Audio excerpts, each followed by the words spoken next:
When you're in high dudgeon like this, I'm reluctant to pick it. So, what about my understanding of when energy firms started going under was partly because the smaller firms had been offering the lower prices and locked in, and then they couldn't be sustained. So would that be part of the reasoning, if there is any reasoning in Ofgem's position? Yes, that's absolutely their reasoning. Gosh. And their reason is to protect people from firms going bust. Right. Now, when I first raised this, I think it was 2018, I have the documentary proof in a meeting and said the biggest problem is you're letting one man and his dog set up an energy firm with no financial checks, no customer service checks, no fit and proper person checks, as would happen in all businesses. They did start to put them in, but they were nowhere near rigid enough. My problem is they've gone for a solution that says effectively let's stop competition instead of in a competitive marketplace. I mean, that's the ideology, not my ideology. That's the one they work in, saying what we actually have to do is make sure that any new businesses that come in have a sound business plan, appropriate finances, enough customer service resources, and are run by fit and proper people. And that needs to be done with a high level of rigidity. But right now, we're in a desperate situation, and it seems perverse to me that the way we are trying to protect customers from firms going bust is locking people into the big six and not allowing new entrants. The market is broken. We are meant to have a market-based solution. I understand. The market is broken, and the regulator is entrenching the problems. Because you can have regulation and competition. It's not a zero-sum game, and they've gone from having no regulation to having no competition instead of trying to actually keep both plates spinning or have a system in which reputable companies with proven provenance can come into the market and allow consumers to take advantage of decreases in wholesale energy prices. That door has been, so me as a punter, my freedom to move my custom in pursuit of cheaper prices when the price that the energy company is paying for the energy before passing it on to me, that freedom has been taken away from me. Effectively. I mean, I would be very surprised if a firm wanted to offer a tariff when it has to give 85% of the hedging difference to the other supplier. It makes it very, very expensive to be able to launch a new deal. And so, I mean, let's just go to a basic summary of the situation. What we have is privatized energy firms in this country, but we effectively now have restricted competition and regulated prices in the form of a price cap. What is the benefit of privatization if you work in that marketplace?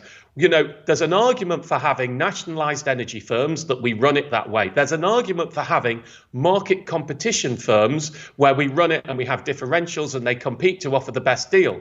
What we now have is somewhere between the two. We have gloriously, in the middle of a cost of living crisis, managed to provide the worst of both sides. Well, listen, it's no consolation to you, but your articulacy, as ever, will help an awful lot of people understand. Look, finally, I don't know whether anyone's said this to you before, but when I talked to Fergal Sharkey about the water companies pumping sewage into rivers and behaving abominably, he sometimes points out to me that the water companies have epic legal and lobbying operations in place, exerting pressure, he would suggest, on Ofwat.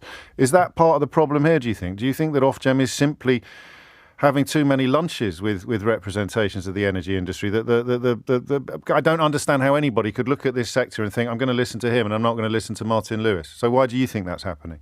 I actually don't believe this is nefarious. No, it's not nefarious, but almost. Listen, I've always had, until today, a very good relationship with Ofgem. I've met them in meetings and I felt I've been listened to, although I'm not sure that they've always acted based on what they're listening.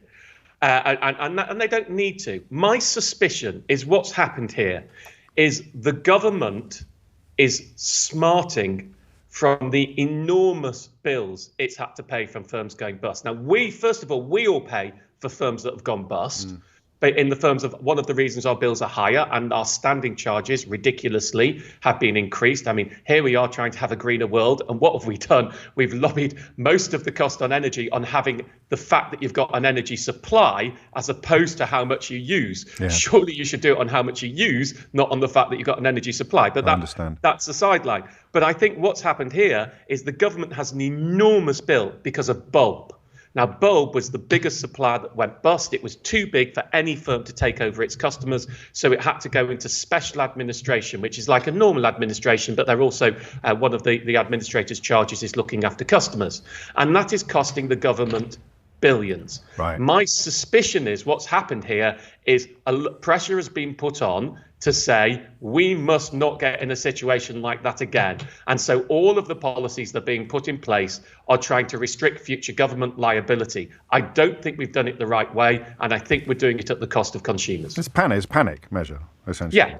Yeah. I mean, it is a short-term measure, the market stabilisation. We don't know how long the short-term is. I don't see this getting cheaper much more quickly. We'll have to look at the new predictions for the price cap, and it's going to move in October and January and April and whenever the next one after that is, whatever 3 months after that is.